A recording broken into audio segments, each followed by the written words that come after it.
Okay, so I just found out on our Odyssey, you could actually turn off the power sliding doors.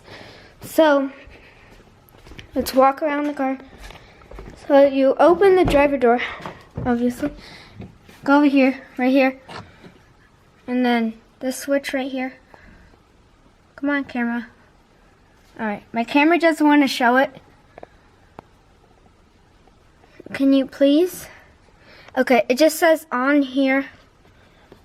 Why? What? What's wrong? Come on.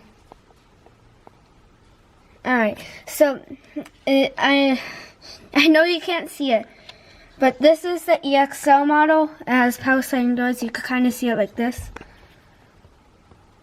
And you push it down, and that just turned off the power sliding doors here. So you just gotta pull it really hard. Yeah, that's not normal. If I turn them back on, shut up.